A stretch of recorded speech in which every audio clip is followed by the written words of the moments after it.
Incapacidad laboral por sentencia. Si se reconoce una pensión de incapacidad permanente por vía administrativa, en la resolución del INSS no se contemplan atrasos.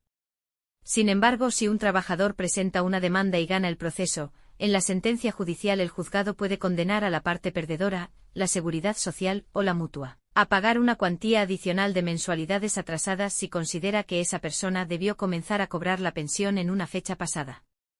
Sin embargo, y aunque lo determine un juez en su resolución, en la práctica no siempre se hace efectivo ese cobro.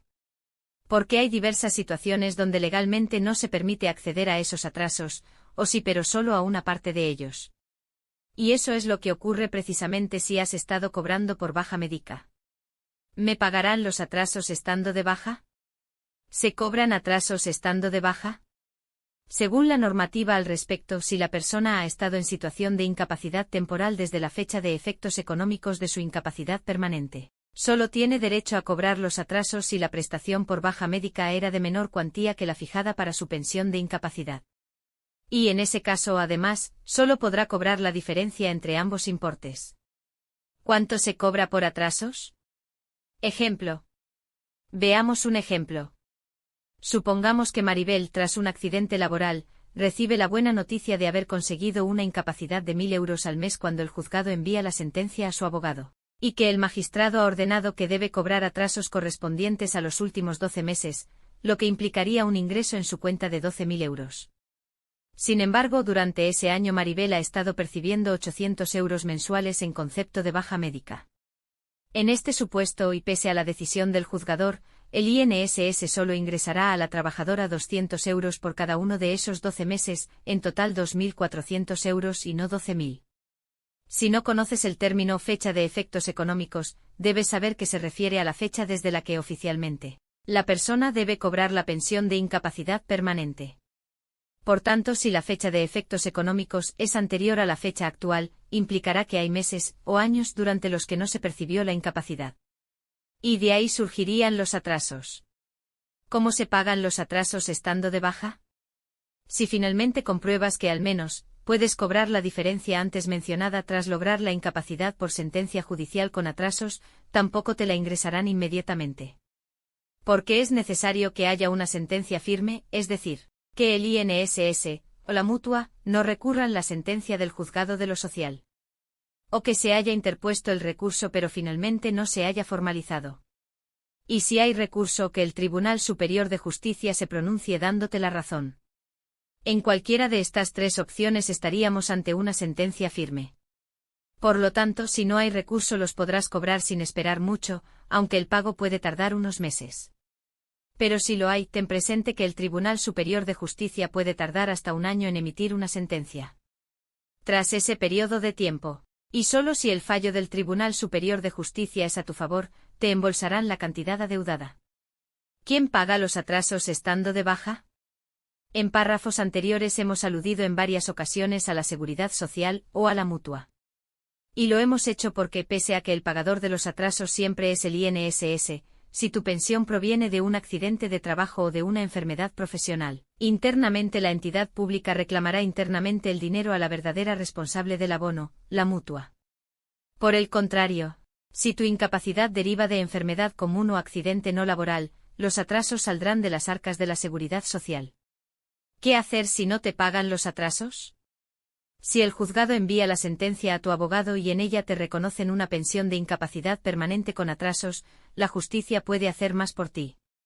Porque si pasa un cierto periodo de tiempo y no recibes el pago de los atrasos después de una sentencia firme, puedes solicitar una ejecución de la sentencia. Es normal que el INSS tarde 3 o 4 meses en realizar la transferencia, pero si, por ejemplo, ya han transcurrido 6 meses o más y no tienes el dinero en tu cuenta, pide la ejecución.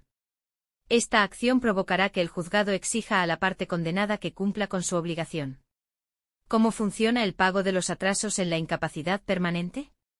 La realidad que se esconde detrás de todo lo que has leído hasta aquí sobre el derecho a cobrar los atrasos es que la Seguridad Social siempre intenta demorar el pago de atrasos el mayor tiempo posible. Por esa razón, cuando un trabajador obtiene una incapacidad laboral por sentencia en los juzgados de lo social, el INSS suele recurrir.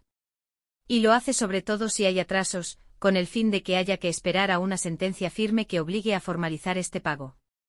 Pero si al final no les queda más remedio, el Departamento de Sentencias de la Seguridad Social se encargará de gestionar el ingreso bancario.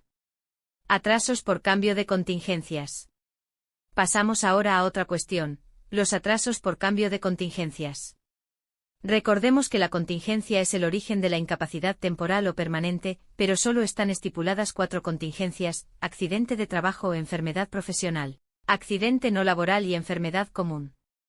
Estando de baja o una vez se reconoce una pensión de incapacidad, si no estás de acuerdo con la contingencia asignada, por ejemplo, si tuviste un accidente trabajando pero sobre el papel consta como accidente no laboral, puedes solicitar una determinación de contingencias para intentar que se modifique dicha contingencia.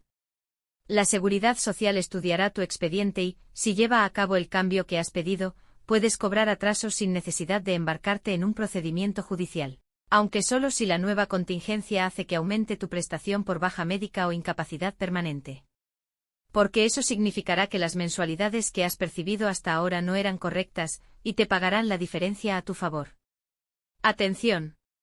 En algunos casos solo está permitido cobrar 3 meses de atrasos por cambio de contingencias, independientemente de que los efectos económicos se retrotraigan a una fecha anterior. Atrasos por grado superior de incapacidad. Por último, si en lugar de estar de baja ya eres pensionista porque te acaban de reconocer una incapacidad pero has comenzado un proceso judicial para reclamar un grado superior, puesto que te han denegado por vía administrativa el recurso, también podrías percibir atrasos. Si lo consigues y además efectivamente la incapacidad por sentencia judicial incluye abono de atrasos, podrías tener derecho a la diferencia entre la cuantía de tu incapacidad previa y la de la nueva, de todos los meses desde que te hicieron titular de la primera.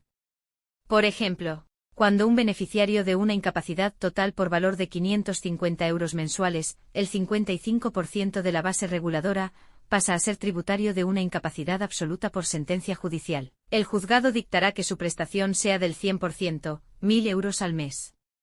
Y también puede señalar que la fecha de efecto sea la de la resolución de la incapacidad total que, imaginemos, fue 8 meses atrás. En este escenario a este demandante le corresponderá, en concepto de atrasos, la diferencia entre el grado antiguo y el grado superior de incapacidad multiplicada por 8. En cifras, esta operación sería la siguiente: 450x8 igual a 3.600 euros de atrasos. ¿Me deniegan los atrasos cobrando por baja médica más que por IP? Si se te reconoce una incapacidad laboral por sentencia con atrasos, pero tú has estado percibiendo una prestación de incapacidad temporal de igual o mayor cuantía, no se puede decir que te denieguen los atrasos. Lo que ocurre es que se compensa un pago con el otro. Porque a no ser que el importe de tu baja médica sea inferior que el de tu incapacidad permanente, como hemos explicado en este post, desde el punto de vista económico es como si hubieras estado cobrando la pensión.